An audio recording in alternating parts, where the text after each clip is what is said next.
تو وہ جو پارلیمنٹ میں ڈیلیز ہیں آپ کے لیے تو اجتماعی دانش نہیں ہے نا پارلیمنٹ پھر. دیکھیے اجتماعی دانش نہیں ہے، آنے کا دیکھیے یہ تو ہو نہیں سکتا نا. آج کیا آئی تھنک خورشید شاہ نے کھڑے ہو کر کہا میں کس سے مخاطب ہوں ادھر؟ عرضی ہے 20-30 لوگوں سے. نہیں آپ آتے ہی نہیں ہے نا پارلیمنٹ میں. میں تھا وہاں، میں نے شاہ صاحب کے مخاطب اور کوئی نہیں ہوتا نا. the treasury benches are empty. مہر ابھی خان صاحب نے کہا کہ یہ ہم نے آرڈیننس لائے ہیں پرائیویٹائزیشن کے لیے. کل ڈار صاحب نے جو پارلیمانی لیڈرز کو جن کا اپوزیشن جماعتوں سے تعلق ہے، اس میں خورشید شاہ بھی تھے، میں بھی تھا اور حضرات بھی تھے، انہوں نے اس کے بالکل برعکس کہا. انہوں نے کہا اس آرڈیننس کا قطعی پرائیویٹائزیشن سے کوئی تعلق نہیں ہے، حکومت نے پرائیویٹائزیشن کا کوئی فیصلہ نہیں کیا. اچھا انہوں نے فرمایا کہ ہم نے تو یہ میں کروں، وہ کہتے ہیں یہ جو ہوا ہے نا قانونی معاملات پیچیدگیوں میں ہمیں آپ الجھا رہے ہیں، یہ کیا ہے؟ قوم کو بے وقوف بنانا. جو کارپوریشن کو ایک کمپنی میں بنا رہی ہے، جو پہلا قدم ہے نجکاری کا. یس. یا تو پھر ہم سمجھنے سے قاصر ہیں یا آپ بہت زیادہ سمجھتے ہیں، تو سمجھا دیجئے یہ کیا ہے. میں نے یہی تو کہا ہے کہ یہ پہلا قدم ordinance in of itself privatize نہیں کر رہا، یہ صرف اس کے جو قانونی بنیاد ہے اس کو درست کر رہا ہے تاکہ آنے والی پیچیدگیوں سے مت. تو سر پارلیمنٹ کس بلا کا نام ہے؟ مجھے یہ بتا. جو مخدوم صاحب کہہ رہے ہیں نا، ڈار صاحب کہہ رہے ہیں کہ یہ آرڈیننس پرائیویٹائزیشن سے بالکل متعلق نہیں ہے، اس کو کوئی تعلق نہیں، اور ہم آپ کی مشاورت سے فیصلے کریں گے اور اس پہ پارلیمانی کمیٹی نہیں سر، اس آرڈیننس کے اندر تو یہ طے کر دیا گیا ہے. 1956 کے ایکٹ سے پی آئی اے گورن ہوتی تھی، ٹھیک ہے. اب اس ایکٹ کو اس آرڈیننس نے ریپیل کر دیا ہے. جی بالکل، سرے سے ختم کر دیا ہے. اب نیا قانون آ گیا ہے، ٹھیک ہے. اور یہ کہہ رہے ہیں کہ سٹیٹس کو ہم نے تبدیلی نہیں کیا. اس کی شک نمبر 6 میں بتا دیتی ہوں. کر رہا ہوں نا جی، وہ تو آپ صحیح کہہ رہی ہیں. ڈار صاحب کہہ رہے ہیں کہ ہم نے سٹیٹس کو تبدیلی نہیں کیا، ہم نے پرائیویٹائزیشن کا فیصلہ ہی نہیں کیا. آپ جانتی ہیں کہ آئی ایم ایف کے ساتھ ایک انڈرسٹینڈنگ ہو چکی ہے اور لوگ جانتے ہیں کہ انڈرسٹینڈنگ ہو چکی ہے اور اس انڈرسٹینڈنگ کو عملی جامہ پہنانے کے لیے 4 دفعہ اوائڈ کر چکے ہیں اس انڈرسٹینڈنگ کو. اب یہ آخری آپ کی پش ہے فور دی ڈیڈ لائن. تو یہ اس کا پہلا قدم ہے نا. اب ہم جو کہہ رہے تھے، میں عرض کروں، جو ہم نے پارلیمنٹ میں بات اٹھائی جس میں تحریک انصاف بھی تھی، پیپلز پارٹی بھی تھی، ایم کیو ایم بھی تھی، جماعت اسلامی بھی تھی، سب تھے. ہم نے یہ کہا ہمیں سمجھ نہیں آ رہی کہ حکومت کرنا کیا چاہ رہی ہے، ہمیں پلیز بتا دیں، ہمیں بریف کر دیں آپ کی حکمت عملی پی آئی اے کے بارے میں ہے کیا. ہم بھی چاہیں گے کہ ادارہ بہتر ہو، ہم بھی چاہیں گے کہ یہ خسارہ نہ کرے، ہم بھی چاہیں گے اس کی سروسز جو ہیں اور جو اس کی ایفیشنسی اچھی ہو. یہ سب چاہتے ہیں نا، پیراسائٹ ادارہ بن گیا اب آپ کا. اب سوال یہ آپ کرنا کیا چاہتے ہیں؟ ہمیں جو مکس سگنلز مل رہے ہیں، ہمیں حکومت سے کنفیوزڈ سگنلز مل رہے ہیں، اور جو ان کے ملازمین ہیں وہ اس وقت پریشان ہے، گم و گو کی صورتحال میں ہے. ان کی 4 تنظیمیں ہیں، انہوں نے جوائنٹ ایکشن کمیٹی بنا رکھی ہے، وہ ان کا اپنا وائلہ ہے. وہ کہہ رہے ہیں کہ انہوں نے سارا ملبہ ہم مزدوروں پر گرا دیا ہے کہ جی کیونکہ ملازمین زیادہ بھرتی ہیں اس لیے ادارہ نقصان میں ہے. وہ کہتے ہیں جی جو ملازمین کا بوجھ ہے، وہ تو بھرتی ہیں سر، وہ یہ فیکٹ ہے. اپنی بات تو سن آپ کا ایک آپ پہ 700 بندہ آپ کا لگا ہے. کروں نا. اب اس امپلائیز پر ایئر کرافٹ ریشیو زیادہ دنیا میں غالباً سب سے زیادہ ہے. Absolutely ridiculous. دیکھیں نا مہر، دیکھیں نا اس کی وجہ ہے. اگر آپ کے جہاز ہی نہیں رہیں گے جو سروسیبل ہوں گے اور آپ کے سارے جہاز ناقص ہو کے وہ ان کا کباڑ خانے میں چلے جائیں گے، تو اوبیسلی جتنے جہاز کم ہوں گے اتنی امپلائیز کی ریشو بڑھ جائے گی. آپ فلیٹ بڑھا دیں تو کم ہو جائے گی. بات یہ نہیں ہے، بات یہ ہے وہ کہہ رہے ہیں کہ یہ بھی تو دیکھو کہ سارا ملبہ ہم پہ گرا رہے ہو. جو لیزنگ کرتی ہیں نئے جہازوں کی، جو کک بیکس لیتے ہیں، جو کرپشن ہے، جو اپنا جو معاہدے کرتے ہیں، اور جو نان پروفیشنل مینجمنٹ کے تقریباً 60 ارب روپے کی کرپشن کا انکشاف آڈیٹر جنرل کی رپورٹ میں تو وہ بھی عام جو بیچارہ عام مزدور ہے اس پہ ڈال دیا جائے گا. جو کک بیکس کھاتے رہے ہیں جہازوں کی خرید و فروخت میں، وہ بھی مزدوروں کا قصور ہے. ایک بات اسٹیبلشڈ ہے، اور یہ 60 ارب روپے کی کرپشن موجودہ حکومت کی نہیں ہے. یہ بھی بتا دیں آڈیٹر جنرل نہیں ہے. آڈیٹر جنرل نے کہا کہ یہ موجودہ دور کی نہیں ہے، it's ongoing sir. Absolutely ownership کا مسئلہ نہیں، مینجمنٹ کا ایشو ہے ادھر. So the point being again sir, اگر آپ مجھے بتائیے کہ آپ کے 2006 میں 12 ارب کا نقصان یہ کر رہی ہے، 7 میں 13 ارب کا، 2008 میں 18 ارب کا، ایکیومولیٹڈ لاسز 2014 تک اس کے 200 ارب کے قریب پہنچے ہوئے، یعنی کہ مہینے کے 10 ارب روپے ڈوب رہے ہیں ادھر. تو کچھ تو کرنا ہے نا, یہ تو آپ آن بورڈ ہے, سب کچھ کرنا ہے, اب کس طرح کرنا ہے مسئلہ اس پہ کیا کرنا ہے, میں بتا دوں کیا کر لیں, میں آپ ایک جملے میں کہہ دیتا ہوں, پہلے قاہرہ صاحب سے بتاتی ہوں پھر آپ سے پوچھتی ہوں, میں ایک جملے میں کہہ دیتا ہوں, بڑا سمپل ہے, آپ پروفیشنل مینجمنٹ لے کر آئیں, آپ انڈیپینڈنٹ بورڈ ممبرز لے کر آئیں, جو آپ کے جو بورڈ ہے, بورڈ آف ڈائریکٹرز جو ہے, بورڈ آف گورننس جو ہوتا ہے, وہ آپ صحیح لوگ لے کر آئیں. آپ منظور نظر لوگوں کو بٹھاتے ہیں, آپ لوگوں کو اوبلائز کرنے کے لیے, لوگوں کو نوازنے کے لیے آپ بورڈ پہ بٹھا دیتے ہیں. نان پروفیشنل لوگ. اور بات سمجھنے کی ضرورت ہے کہ جب بھی کوئی گورنمنٹ اپنا آغاز کرتی ہے الیکشن کے ذریعے, تو الیکشن میں لوگوں سے مینڈیٹ لیتی ہے. اس گورنمنٹ نے الیکشن کے اندر جو لوگوں سے مینڈیٹ لیا وہ یہ تھا کہ ہم وہ ادارے جو گھاٹے میں جا رہے ہیں وہاں پروفیشنل بورڈ لائیں گے, وہاں پروفیشنل مینجمنٹ لائیں گے, یہ ان کے مینیفیسٹو کا حصہ جو میں کہہ رہا ہوں, اور اس پہ ان کو ووٹ ملے, اور ان اداروں کو گھاٹے سے, اور ہم ان کو گھاٹے سے نکال کے, شاہ محمود صاحب, ہم ان کو گھاٹے سے نکال کے منافع بخش بنائیں گے, یہ کہا گیا تھا. اب عرض یہ ہے, لوگوں کو شک کیوں ہے؟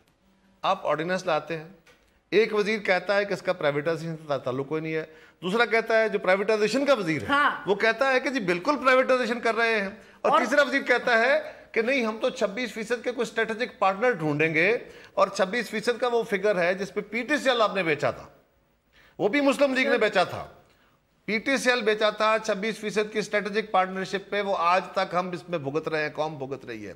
اسی طرح آپ نے ایم سی بی بیچا تھا, اس کے پیسے آپ کو ملے نہیں ہیں. اب سوال کیا ہے, رات کو آپ شام کے وقت آرڈیننس جاری کرتے ہیں, رات کو 9 بجے دفتر کھلواتے ہیں, اور راتوں رات آپ کمپنی رجسٹر کرتے ہیں. یہ بھی دلچسپ بات ہے نا جی, کہ پہلے کمپنی رجسٹر نہیں ہے, رات کو دفتر کھلا کے کمپنی. تو کیوں ایسا ہوا جی؟ آپ کو اگر آپ نے بڑا آرام سے کام کر, تو کام کے سامنے حقائق رکھ دیں نا.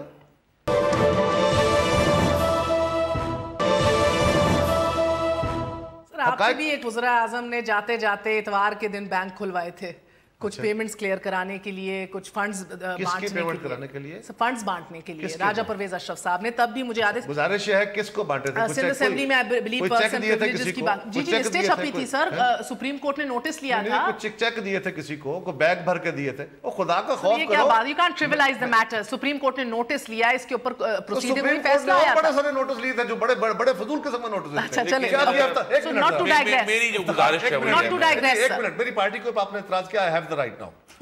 اس سپریم کورٹ نے اور بہت سارے سو موٹو لیے تھے, وہ کدھر گئے؟ سوال یہ, وہ کدھر گئے, ان کا کیا بنا؟ اور آپ نے ان کا بڑے چسکے لے کے ان کے اوپر پروگرام کیے.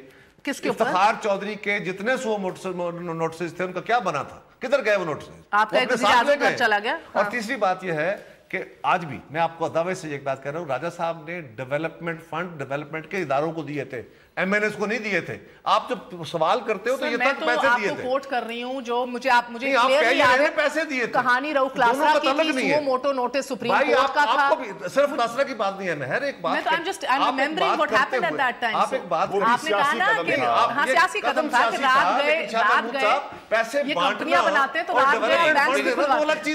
To wrong, don't make a right. اصل دیکھیں میری گزارش یہ ہے مہر کہ آپ اپنے ناظرین کے لیے پڑھ دیں کہ 2006-7 سے ہر سال پی آئی نے کتنے لاسز, میں نے پڑھ کے بتا دیا, دوبارہ پڑھ دیں ذرا تاکہ اصل حقائق یہ ہیں. دیکھیں یہ ساری بحث جو ہے یہ پیدا اس لیے ہوئی ہے کہ پی آئی کے لاسز جو ہیں وہ ایکیومولیٹ اس حد تک ہو گئے ہیں کہ یہ کارپوریشن اس وقت وائبلٹی کے بالکل کہتے ہیں نا کہ وہ لاسٹ حدوں کو چھو رہی ہے, جو اس کی ڈیفیکلٹ فائنانسز ہیں. ٹھیک ہے جی, اب آپ یہ دیکھیں نہیں, دیکھو لاسز کی وجوہات کیا ہے نا, اصل بات ہم نئے جہاز لے کر آئے جو کہتے تھے, لیکن اس کے باوجود جو ایکیومولیٹڈ لاسز اس حد تک چلے گئے ہیں کہ اس کا کوئی نہ کوئی سولوشن جو ہے, مینجمنٹ سولوشن بھی اور اوور آل فائنانشل پلاننگ کرنی پڑے گی, جو کہ بطور کمپنی بہتر ہو سکتی ہے. اس کا بڑا آسان طریقہ دیکھیے, کوئی نہیں چاہتا کہ ایک قومی ادارہ لاس کرے, ہم نہیں چاہتے, ٹیکس پیئر کا پیسہ ہے نا, آپ کا میرا پیسہ ہے, عوام کا پیسہ, کوئی نہیں چاہے گا. اب سوال یہ ہے, گورنمنٹ کو چاہیے تھا, وزیر خزانہ کو یا پرائیویٹائزیشن کے منسٹر کو چاہیے تھا, وہ اسمبلی میں آ کے بتاتے کہ پی آئی اے نے لاسز کر رہی ہے, سال ایکیومولیٹڈ لاسز 295 ارب کے ہیں, سال کے 42-43 ارب کے ہو رہے ہیں. اب اس کی وجوہات تو بتائیں کہ ہو رہے کیوں ہیں. دیکھیے کیا نجکاری کرنے سے سارے مسئلے حل ہو جائیں گے؟ ہم نے بہت سے اداروں کی نجکاری کی، مسئلے حل نہیں ہوئے. جو ہمارا خیال تھا کہ ایفیشنسی بڑھ جائے گی اور ان کی سروسز امپروو ہو جائیں گی، ایسا بھی نہیں ہوا. کہ ایسی کو دیکھ لینا آپ دیکھ لیں اور بے پناہ آپ دیکھیں. اب نجکاری کے بھی کئی ماڈل ہیں. نہ آپ نے پارلیمنٹ کو بریف کیا. اگر آپ نے قانون سازی کرنی ہے، اب اس کا جواز پہلے آ کے جواز دیں. اور سب سے مناسب فورم کیا ہے؟ پارلیمنٹ ہے. پارلیمنٹ کے فورم پر بیٹھے ہوئے وہاں آ کے جواز دیں، بتائیں کہ ہماری یہ وجوہات ہیں جس کی بنیاد پہ ہم کر رہے ہیں، اور پھر ہم یہ قانون سازی کرنا چاہتے ہیں. اور قانون سازی آپ کیجئے نا، راتوں رات آرڈیننس کیوں لے کر آتے ہیں؟ اپوزیشن ان کو بلاک نہیں کر سکتے، ان کے پاس میجورٹی ہے. لیکن 2 باتیں بڑی ضروری کہنی ہے. ایک تو یہ ہے مہر کہ یہ کہنا کہ جی یہ لاسز اس کے کیومولیٹ ہو رہے تھے، اس کی وجوہات کیا ہیں. ایک بڑا موٹی سی بات کہی جاتی ہے جی کہ ایروپلین ٹو امپلائی ریشو جو ہے وہ بہت خراب ہے. یقیناً جیسے شاہ محمود صاحب نے کہا آپ کے جہاز گراؤنڈ ہوتے گئے تو آپ کی امپلائی ریشوز بڑھتی گئی. اب آپ نے بہت سارے جہاز اپنے فلیٹ میں، سن لیجئے ذرا، یہ بڑی اہم بات ہے، آپ نے فلیٹ میں داخل کیے ہیں اور مزید داخل کر رہے ہیں، تو آپ نئے امپلائیز نہیں رکھ رہے، تو آپ کا امپلائی ریشو بہتر ہو رہا ہے، وہ ٹھیک ہو رہا ہے. اور دوسری بات یہ ہے کہ 2006-07 سے آنورڈ تیل کی قیمتیں میجر فیکٹر بنی ہیں پی آئی کے لاس میں. مگر وہ سنیں، ایک منٹ سنیں میں بتانے لگا ہوں. نہیں پھر پروفٹ ہوا نا 2008 میں. ہولڈ آن سنیں تو صرف بات تو ختم ہونے دیں. 2006 میں عالمی منڈی کے اندر تیل کی قیمتیں $60-65 سے چلتی ہمارے دور میں آ کے $160 تک گئی. آج صرف $35 پہ پڑی ہوئی ہیں. آج تو وہ کمپلیمنٹری فیکٹر ہو گیا ہے. میں آپ سے اگری کر رہی ہوں، مگر وہ آگے کنزیومر کو نہیں پاس آن کیا گیا نا. مسئلہ بھی یہ ہے. میں کہہ رہا ہوں بھائی کنزیومر کو پاس آن کرے نہیں تو کنزیومر کو چلے بہر کنزیومر کو پاس آن نہیں کیا گیا. کم از کم لاس تو کم ہو سکتا تھا.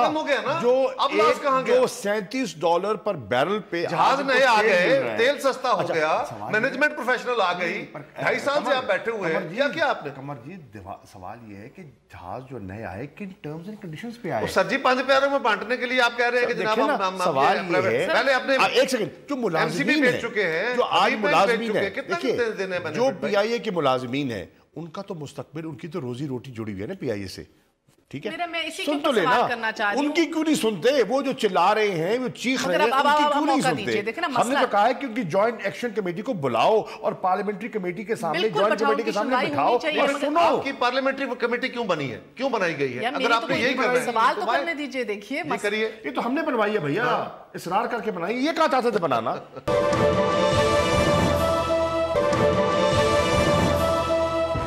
یہ جو اوور سٹفنگ ہے جس کی وجہ سے ہم بیوروکریٹک انیفیشنسیز کہہ رہے ہیں، مس مینجمنٹ کہہ رہے ہیں، بندہ پہ بندہ چڑھا ہوا ہے. آپ نے زبیر صاحب کا کہا، سن تو لیجئے کیسے نہیں ہے جی. آپ نے 5000 بندہ بھرتی کیا اپنے پہلے سال میں. آ گئے نا، صحیح ہے، آ گئے.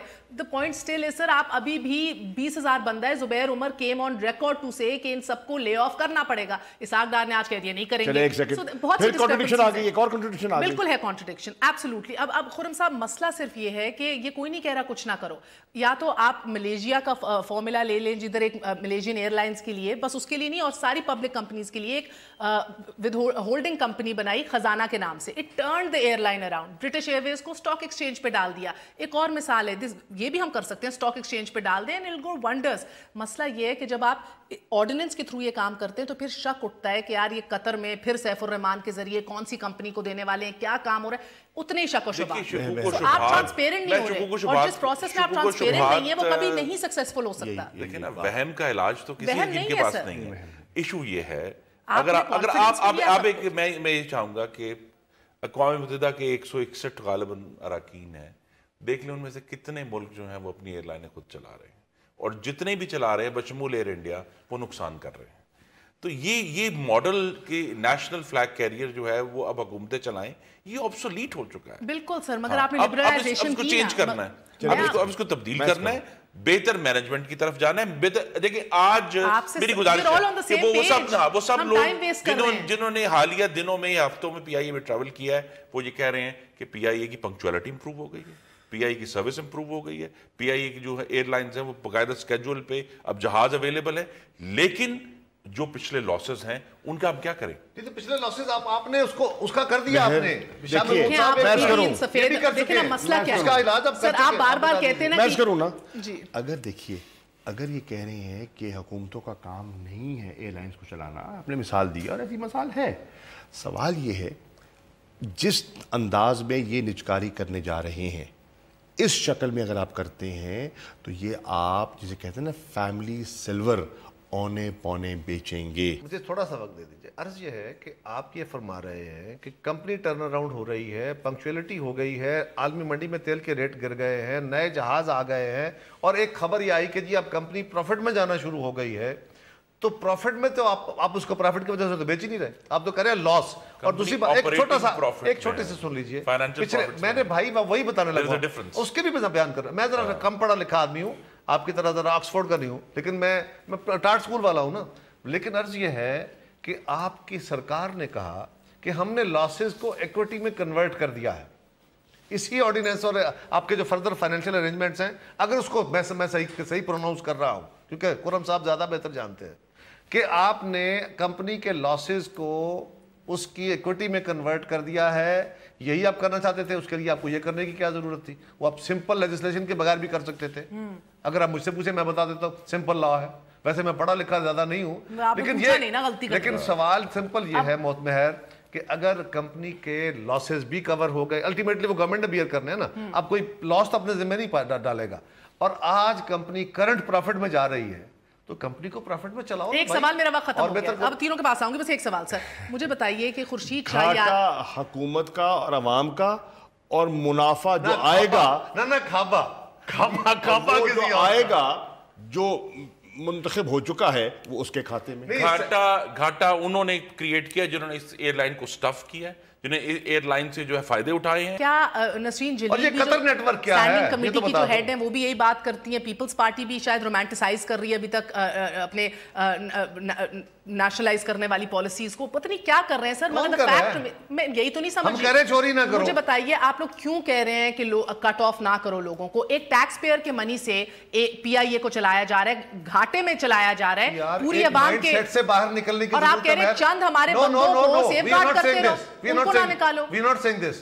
ہم یہ کہہ رہے ہیں لے آفس کیوں نہیں آپ قبول کر رہے؟ ارے بابا لے آف وائی, اس لیے کہ آپ کا Sir, if it's inefficient people, then they need to be laid off. گزارش سن لیجئے ذرا, اس کے طریقہ کار موجود ہوتے ہیں. اگر آپ کے پاس فالتو سٹاف ہو جاتا ہے اور آپ اپنا بزنس کم کرتے ہیں, یہاں پہ آپ نئے جہاز ڈال رہے ہیں اور پی آئی اے کا سٹاف باقی ایئر لائنیں جا کے چلا رہا ہے. یہ لوگ جو وہاں 10-10 سال سے 6-6 سال سے کام کر رہے تھے, اگر انیفیشنٹ بھی تھے تو ٹرینڈ ہو چکے ہیں. اب ایک چھوٹی سی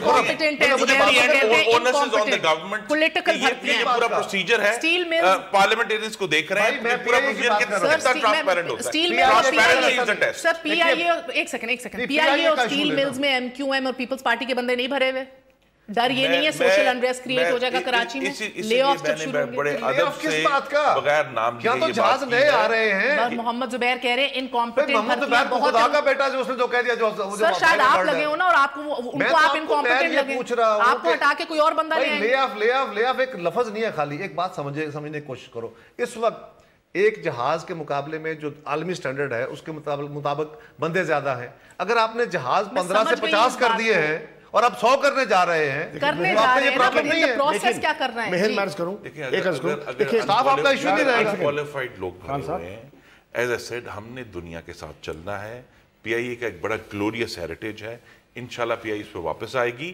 اور as I said operating profits جو ہیں وہ انف نہیں ہیں, کیونکہ ایکومولیٹڈ لاسز کے باوجود پچھلے سے آ کے آپ کو کہتے ہیں کہ جی آپ ہر سال کے اینڈ میں اتنے ارب روپے جو ہے پاکستان کے عوام کے ٹیکسوں کے ان کے حوالے کر دیں, اس کو درست کرنا ہے نا, اس کو تو چھوڑ دینا, اپنے ایکوٹی میں چڑھ گئے. تو وہ اس آرڈیننس کے بغیر ہونا نہیں تھا نا, وہ آرڈیننس کے بغیر ہونا نہیں ہو سکتا ہے. میں آج بھی آپ کو کہہ رہا ہوں, میں یہ عرض کر رہا ہوں, لاسز کی وجوہات کو ٹٹولیے. لاسز کہاں ہو رہے ہیں؟ کیا اضافی لیبر کی وجہ سے ہو رہے ہیں, یا مینجمنٹ کی وجہ سے ہو رہے ہیں, نان پروفیشنل مینجمنٹ کی وجہ سے ہو رہے ہیں, یا حکمت عملی اور پالیسیز ناقص پالیسی کی وجہ سے ہو رہے ہیں, اور کرپشن کی وجہ سے ہو رہے ہیں؟ اور کرپشن مزدور تو نہیں کرتا نا, مگر کرپشن جو بڑی بڑے خانچے لگے ہیں وہ تو وہی لگاتا ہے نا جو اوپر بیٹھا ہے, نیچے والا بیچارہ کیا کرتا ہے؟ بہت بہت شکریہ. یعنی کہ یہ بھی آخری ضرورت ہے کہ یہ بھی دیکھنے کی ہے کہ کیا گھاٹے اس لیے تو نہیں ہے کہ آپ نے گھاٹے میں کسی ایسے کو دینا ہے جس کا آپ کے ساتھ کوئی بہتر تعلق ہے، کیونکہ قطری نیٹ ورک بڑا چل رہا ہے. سیف الرحمان اور حکمران یہ مسئلہ ہے. وہم کا علاج میرے پاس نہیں ہے. میں جو اپنے اوپر ٹیسٹ اپلائی کرنا چاہتا ہوں وہ یہ ہے مہر کہ یہ کتنی ٹرانسپیرنسی سے ہوتا ہے. پارلیمنٹیرینز بھی دیکھ رہے ہیں انشاءاللہ ٹرانسپیرنٹلی یہ معاملہ. پارلیمنٹ تو 100% بائی پاس ہو رہی ہے، دیکھ کیا رہے ہیں پارلیمنٹ، یہ بیٹھے ہیں پارلیمنٹیرین. بہت بہت شکریہ. اور یہ بات ہارٹ آف ایشیا نہیں آتا، ہارٹ آف ایشیا بھی نہیں آتا. اوکے میرا وقت ختم ہو گیا. اور یہ بات حقیقت ہے کہ چاہے معیشت جو ہے وہ تہس نہس ابھی ہو رہی ہے، نہیں ابھی تک بحالی نظر آ رہی. IMF کی کنڈیشنز ہیں جو میٹ کرنی ہے، فورن انویسٹمنٹ سکیئرس ہے، ابھی ڈیٹ ہے وہ پائل اپ کر رہا ہے، تو یعنی کہ سخت فیصلے تو کرنے ہیں مگر پارلیمان کو بائی پاس کر کے نہیں کیے جا سکتے. جس طرح بات ہوئی اس سیل کی نجکاری کی جتنی ٹرانسپیرنسی ہوگی اور جو سلیکشن کرائیٹیریا ہے پاسبل انویسٹرز کا وہ کتنا شفاف رکھا جائے گا، کتنا کھل کے اس کے اوپر بات کی جائے گی، یہی ڈٹرمن کرے گا کہ یہ نجکاری کتنی سکسیسفل ہوتی ہے. اینڈ دین سب سے بڑی بات جس پہ ہمیں آج وقت ہی نہیں ملا انفارچونیٹلی، کہ آپ کا ایک اسٹرانگ اور انڈیپینڈنٹ ریگولیٹری باڈی کی بڑی ضرورت ہے. ابھی بھی ہے، ہوگی بھی. اجازت دیجیے، گڈ نائٹ. اللہ حافظ.